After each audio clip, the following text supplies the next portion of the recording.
All right, everyone. So Sam here, and I have Dylan here with me today. Dylan's one of my clients who just graduated from the program recently. Actually, I guess it's been maybe a month or so now, right? I don't remember. I think it was back in October.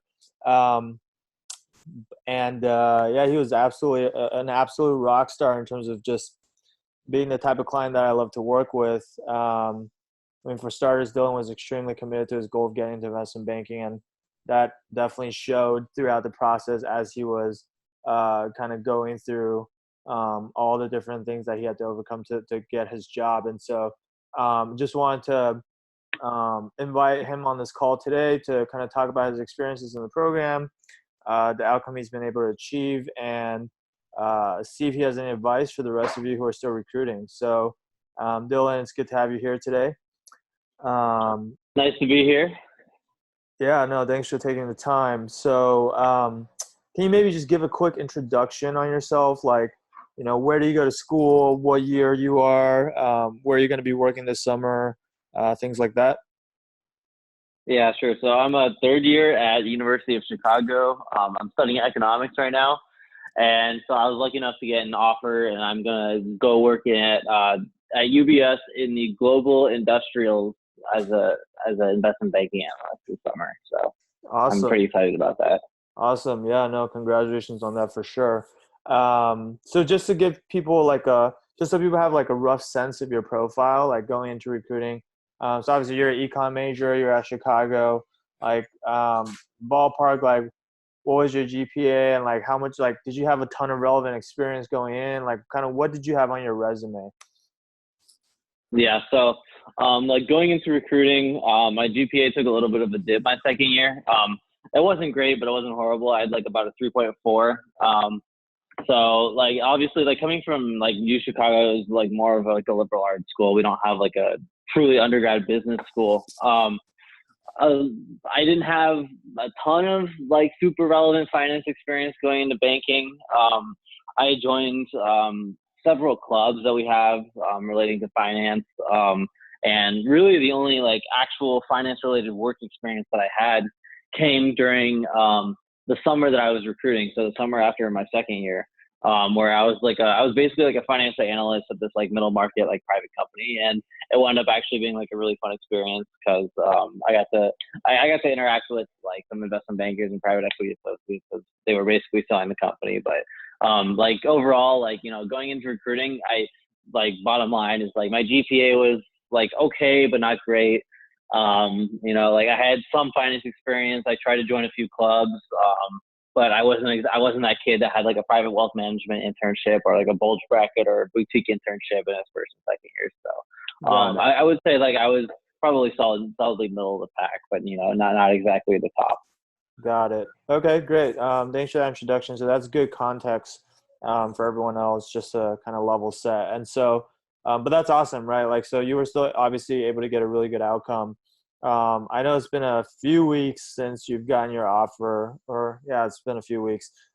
So we know that, statistically, obviously only around 1% or less of the applicants actually get jobs from a bulge bracket bank like UBS, right? So you're now part of that 1%. Like, how are you feeling now that you've had some time for that to sink in?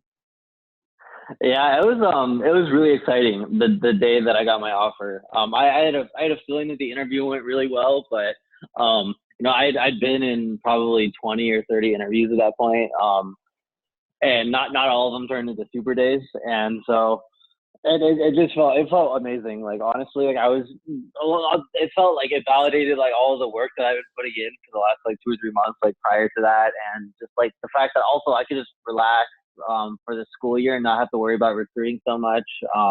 Maybe like prepare a little bit for my internship this summer, but overall it was just really it was just awesome, and I don't really know any other word to describe it other than that. Yeah. Did you celebrate in any way, or what'd you do after you found out? Yeah, I took myself to a nice dinner downtown with my girlfriend. I was pretty pumped. So I called most of my friends and my family, and I was pretty happy about that. But yeah, Yeah. it Yeah, was, it that's was nice. awesome. I got to celebrate a little bit. Yeah, that's awesome. I definitely still remember when I got my offer to when I got my first offer in banking, like it was yesterday. But I mean, it's been over a decade since it happened. But it's one of those things that you just kind of never forget for the rest of your life, you know. So that's cool. So I want to kind of like go back to that very first conversation that we had. When we were deciding if it would be a good idea for us to work together.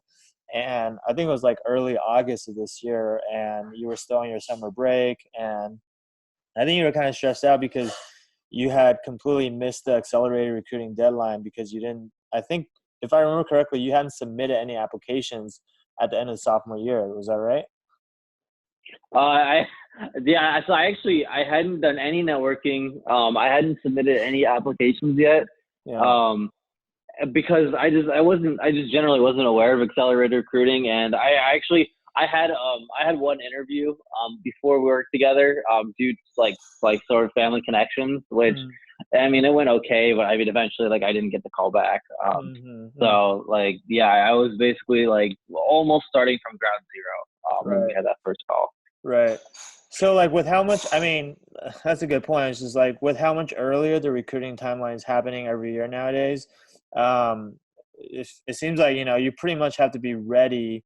Ideally, you'd be ready to go by the time you're a second semester sophomore, right? At least as of last year. I mean, this year sounds like some target schools are starting even earlier than that. But if you could go back and redo your freshman and sophomore year, is there anything you would have done differently now in hindsight, knowing what you know? Like, what advice do you have for people who are, maybe still underclassmen right now and they want to go into banking?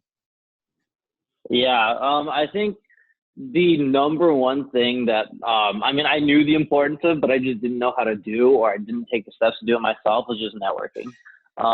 I think as like even starting as early as maybe like halfway through like your first year or towards the end of your first year, like just start blasting out emails to people, talk to people that are working in banking, and that way you not only get like a sense of like okay like do I actually want to do this, but you get a sense of how the different banks are different from each other, and hopefully you get that contact that might be able to push your resume down the line. Because a decent amount of the interviews that I actually wound up having were because of the fact that I had networked with people previously. Right. Like, and going along with like the networking sort of thing is like, it allows you to, I mean, potentially like get some sort of like finance related internship, whether it's like a small like PE firm or like a private wealth management kind of thing, your first or second year, and like landing like an incoming like blah blah blah like incoming private equity associate for the summer on your resume while you're applying to third year banking internships. I think that's huge too. Right. Right. Yeah. No, that's great advice. Okay. So then, going back to what we were saying earlier, so you missed the accelerated recruiting sophomore year, and then you hadn't done any networking. Then you talked to me at the end of the summer, and then at that point, um, you had heard that a lot of banks had already filled the majority of their spots, but you weren't sure which banks, right? And you also hadn't had that many interviews. I think, like you mentioned earlier, you had maybe one super day up to that point, which you got through. It was a family connection. Is that right? Yeah, yeah. Got it. And then so I remember asking you back then, like how you thought that interview went, and I think you responded that you thought it went really well, and I think on like a scale of 1 to 10, you graded yourself like a 7 or 8 or something. Um, Yeah, and yeah, and, yeah. and you said that even though it was really technical and you weren't able to get every answer right away, you worked your way through it. Do you remember that? Like that was I like do, I do. yeah. So then like for that interview, obviously that interview happened before you met me, right? So like can you kind of walk through like how you went about prepping for your interview back then? Like what were some of the resources you used to do it? Yeah, so I guess like the two largest resources I used were the Wall Street Oasis behavioral and technical guide, as well as like the Breaking the Wall Street guide. Mm, Um, so those were, I would say, they were like moderately helpful with the technicals, not like particularly helpful, just because like a lot of the technicals that I actually wound up being asked were like variations of questions, because they're obviously they're not going to be able to think of every single question that you could possibly be asked. mhm, As mhm. well as like for the behaviorals, like I had basically I understood the idea that you needed to have like a story, and so I kind of tried to to come up with like a story that was like had like a logical progression, but and memorize it basically, but it wasn't as good as the one that we're able to come up with later, just because it it it didn't feel quite as genuine. It felt more like I was elaborating on my resume rather than like giving the interviewer something like personal about myself. Mm-hmm. And I just like I wasn't as comfortable speaking with people, so like I guess the way I went about prepping like is I would just write up this story question. I think I did some strengths and weaknesses too, and then just practice over and over again with my friends who are also going into banking. And Mm-hmm. so like it was helpful in that sense, and like I wasn't completely unprepared, but it definitely it was nowhere near like what my behavioral and technical interview skills like would be like towards the end of the program in Wall Street Mastermind. Yep, yep, got it. And I think you had, I think back when I first talked to you, you mentioned you also did some mock interviews with Wall Street Oasis as well, right? Oh yeah, I do remember. I did some mock interviews with Wall Street Oasis. So I think those ones were more focused on technicals specifically. Mm-hmm. Just because the my interview, the super day that I had was with Houlihan Loki, which is notoriously technical. Has been for me, has been for all of my friends as well that have had super days there. Yeah, And so I was a lot more concerned about getting the technicals right. And I learned a lot about like restructuring stuff just because they have a big restructuring practice about like different types of debt. yep, About like every single technical that they could have possibly asked me. And well, I mean, while I was asked some technicals, like I think what I sort of learned like going through this is that I pretty much realized that they're going to decide whether or not to hire you. They're going to make 80% of that decision in like the first 5 minutes after you tell them your story. And I think right, if you don't hook them right there, I think you're fighting an uphill battle at that point. And so right. I worked on perfecting my story, like not just like the chronological, not just the order of it, but also the way that I tell it. Like just the way that you tell it and what you say, I think make such a big difference in the first 5 minutes. And I think that's probably where the bulk of my improvement definitely came from. Because I Right. could tell the interviewers were more engaged when I was telling my story after I'd gotten it down. Right, right. Yeah, we definitely spent a lot of time tweaking and refining your story. I mean, like, obviously you had all the pieces already, and just like your story, like your experiences are what they are, right? And like you are who you are. It's more just about kind of extracting, not just like extracting and highlighting the right parts, but then also like how you order it and kind of tie it all together so that it's logical and has like smooth transitions from one thing to the next, right? Yeah, yeah. I just remember like some little things like downplaying certain other things that weren't quite as relevant to finance, like expanding on like this one experience that I had that was like really unique and relevant, like not going into so much detail on like some things. It's just like, it's like rearranging like where it is and how you say it, and then like also like expanding some things that might be more relevant to interviewers, and like minimizing some things that are not quite as relevant for them. Yep, yep. No, that makes sense. Didn't you didn't you say that someone that interviewed you gave you really good feedback in your story, or they thought you were like really awesome or something like Yeah, that? I thought I had this interview with a super day with a private equity firm who I was actually really interested. I mean, it wasn't investment banking; it was private equity, but it was really interesting because I was interviewing for a part-time position during the school year. Hmm. And because I had missed out on like getting like a truly quote unquote relevant finance experience, I wanted to have like incoming like part-time private equity associate for the school year, so that by the time I submitted my applications, like I think I would have a better experience. Hmm. And so I was going through the super day for the PE firm, and like they hired undergrads, and there was like a really pretty brutal interview, I would say, all in all. It was really Hmm. difficult. Hmm. But I remember I had my last interview. I was interviewing with like the founding partner, like the guy that started the firm, and like he said something like, "Oh, like I like that story is like really polished or whatever." Like did you practice that a lot? I'm like oh like so I felt good just because it's difficult to tell when you yourself are improving, but like when you notice like interviewers like giving you good feedback, Right. I think it helps validate that a lot. Right. Yeah, for sure. Okay. So yeah, your story obviously, I think, yeah, ended up being really good. So that definitely goes a long ways because, like you said, a lot of it is based on first impressions, right? Like those first 5 minutes are absolutely critical. Um, let's talk about some of the other stuff that we worked on together. So like, um, I think the first thing that we did was we redid your resume, right? So, like, can you kind Yeah. of talk about like the before and after of like your resume coming in, and then what you ultimately end Oh up yeah. It wasn't even close. Like I had taken my resume to my career services a couple times during my second year. I mean they took it from about horrible to passable. with?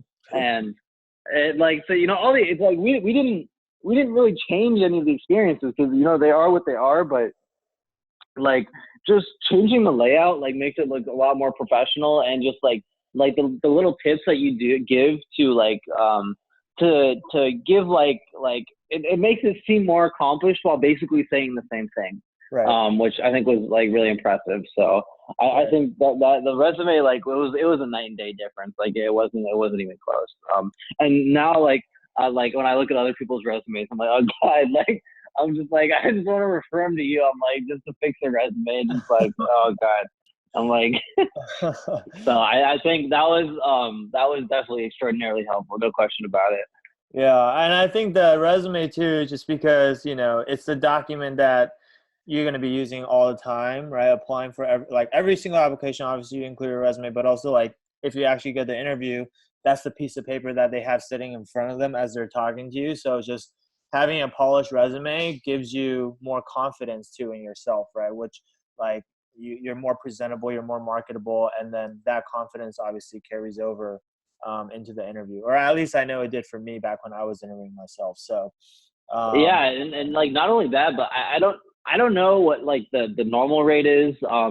Like I don't know if you can like say like okay, given a person with these experiences, like they're gonna get this many percentage of first round interviews. But yeah, I feel like 50 or 60% of the applications that I submitted, I wound up getting like a first round interview or like something like that, something of that nature from. And I felt like that was extraordinarily high yeah, um, no, compared to absolutely, normal. absolutely, So yeah, yeah, I think like the resume just made a huge difference. right, Like right. I think that was like absolutely critical and something like the offer that I wound up getting.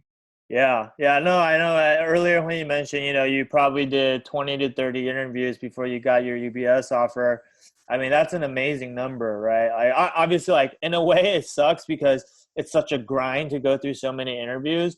But at the same time, it's also like, hey, when only 1% of the people actually get these jobs, it's a numbers game, right? And the more interviews you can get, like all you need is that one offer, right? And so being able to get more interviews is absolutely critical, right? And so the resume definitely Yeah, obviously plays a big part in that. And then, but I know for a fact that the other reason why you got so many interviews is because you became really good at networking, right? Like, I mean, I could tell from when I was working with you just how much work you put into that aspect. So, can you talk about that a little bit?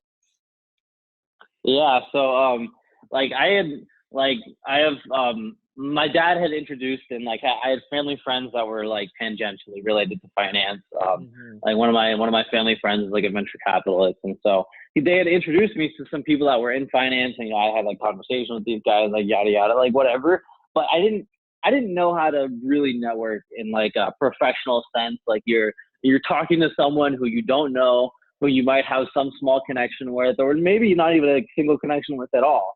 And just getting them to warm up to you, have a conversation, getting them to like you, maybe getting some useful information out of that, and then possibly getting them to push your resume out at the end.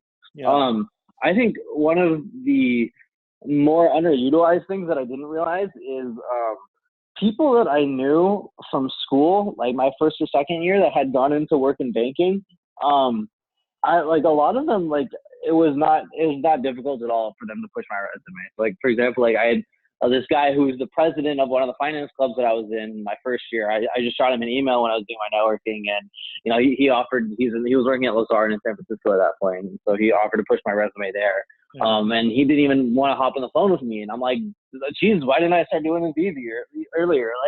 Like this is easy. Like Right. all in all, like I probably sent out like I'm guessing like 250 to 300 emails. Um, of that, maybe 40 to 50 turned into phone calls probably. Right.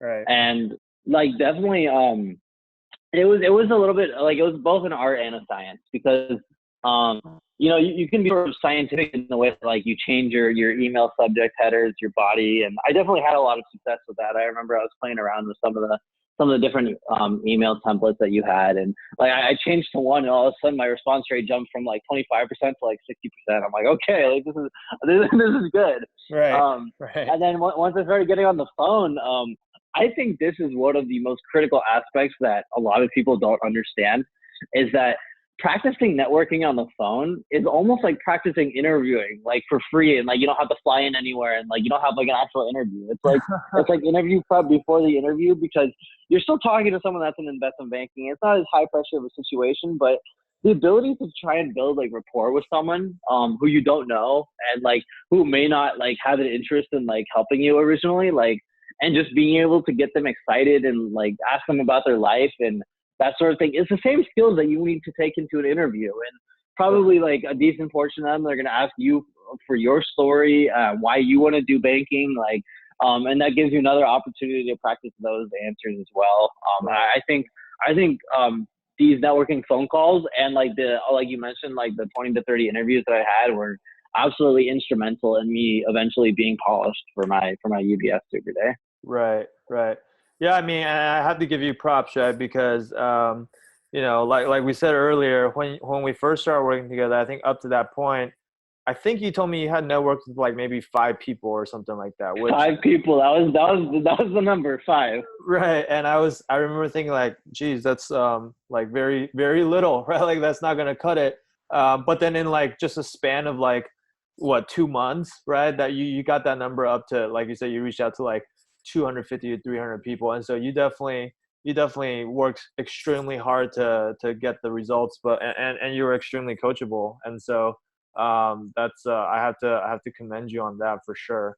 Um, so okay, so we fixed your resume. You got a lot better at networking, obviously, and a lot of that is obviously strategy, but a lot of that is just through practicing by actually doing it. And then these 20 to 30 interviews that you got, like um, obviously we already talked about your story and how that became a lot better. Um, what else like what else did you like on the interviewing side when it comes to like behaviorals and technicals, like what did you find was like the most helpful in terms of like how we went about preparing for that stuff? I think if I want to say the questionnaire, cause it like I had the idea of like I'm gonna pull these stories out like, and I'm gonna talk about these strengths and these weaknesses, but doing the questionnaire like really like made me think like really deeply about not just my motivations, but like about the different like everything leading up to this point in doing investment banking. And it was, I don't know, it just forced me to consider all the experiences I've had in like a way that I didn't necessarily have to consider them before. Right, right. And I think that was definitely the most helpful. I think like although I can't remember any specific behavioral questions that I got asked like very commonly aside from like tell me your story and like why like Right, our bank or like why investment banking. right. I definitely think that the questionnaire was the best. Yep, yep. Especially just I think because we did the questionnaire before we did the story, right? Right, we did. Yeah. Yeah, uh, yeah. So I think that was sort of instrumental in like crafting my story like a little bit differently. yep.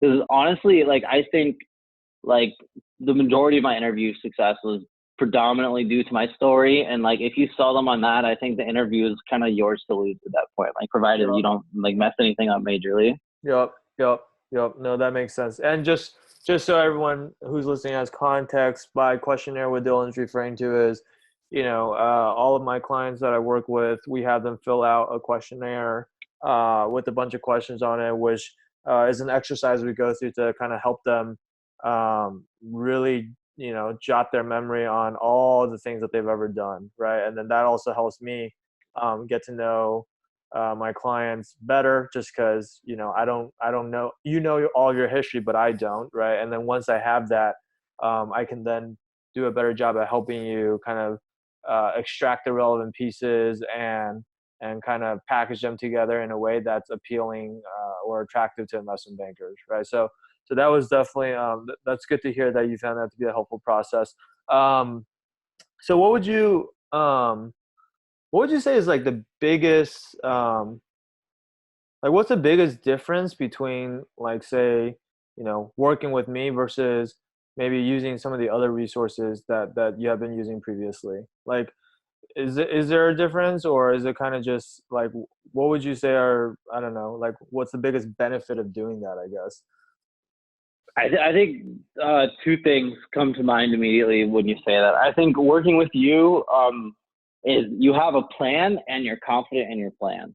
Mm, Um, when you're just sort of like randomly going through these like different interview prep guides and like trolling Wall Street Oasis for tips on this specific bank, and like maybe you take a look at your resume, maybe you don't, maybe you think it's fine before you submit it. You're sort of doing things all over the place. You don't really have like a strict program.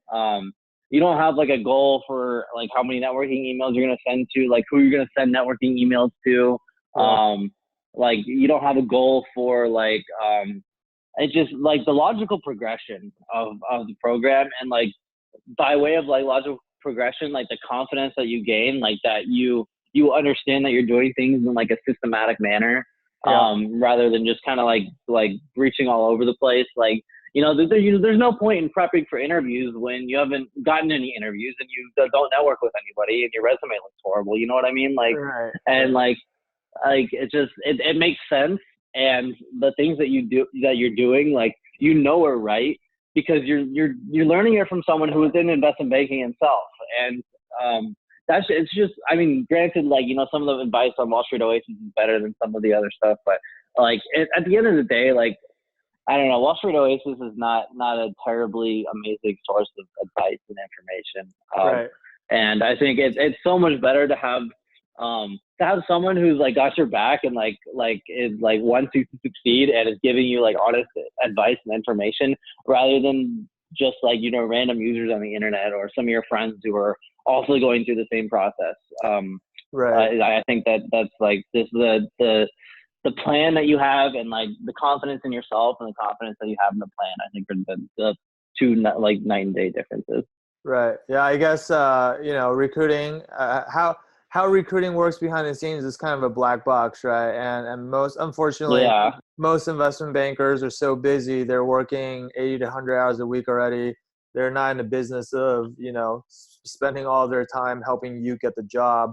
So maybe they'll help you here and there on a one-off basis, or maybe when they're bored, they'll go make a post on Wall Street Oasis. But there isn't that consistent help throughout the entire process anytime you have a question that comes up, and someone you can just go to for that, right? So that's kind of like what I try to provide for you guys, and hopefully with my experience and just know-how in terms of what you need to do, like you said, it's the point is to give you confidence and certainty in everything that you're doing, so that you take all the guesswork out of it, right? Um, okay, cool. So, like, any last words of advice for people who are still going through the process right now before we wrap up? Yeah, I would just say like don't give up. Like if you're going through it now, like whether you're a second year or a third year, there's if you're really dedicated to getting into investment banking, I mean, I was literally submitting every single application I could on my Handshake portal, even if you don't have a career portal. Like I was sending cold emails to the I would just Google boutique investment bank in Chicago, and I would just send emails to these guys. Um, Right, and right. just the game of numbers, just play the game of numbers, because don't take it personally every time someone rejects you. Like maybe it just like happens to be that like they don't have the budget anymore, or somebody just didn't see your email. And it's always worth following up and just submit as many applications, send out as many emails as you can, Yep. because even if you don't like wind up getting your job from one of these things, which you likely will, like it's just practice. You know, you're just doing reps, and like as you do reps, like you just get better and better at like what you're doing. You get more confidence, and so that by the time that you really get that big opportunity that you've been waiting for, you can step up to the plate and you know you can get out of the park. Yep. Yep. No, that's great advice. Like, the only people who end up winning in the end are the ones who have the persistence and the resilience to keep going, right? Until they accomplish their goals. So, and even for someone like you who started late, right? I know a lot of people when I talk to them, they feel like, oh, I'm starting late. I'm kind of behind the eight ball. And then, they feel like they don't have a chance, even like from the get go. That's absolutely doesn't have to be the case, right? Like just because you're behind doesn't mean you can't, catch up if you know what you're doing. So I think you're a testament to that, and I'm super happy for you that you got the outcome that you did, and well deserved, obviously. So yeah, thanks a lot for again taking the time to talk to everyone. And I know you're really busy with school and the part-time private equity internship that you're doing. So I appreciate you coming on here and sharing your experiences and advice with other students who are still No going through the problem. process. It was a pleasure. I'm happy to do it. Okay, awesome, man. So that'll be it for this conversation, everyone. So thanks again, Dylan, and I'll talk to you again soon. All right. Okay. All right. Talk to you guys later. Bye.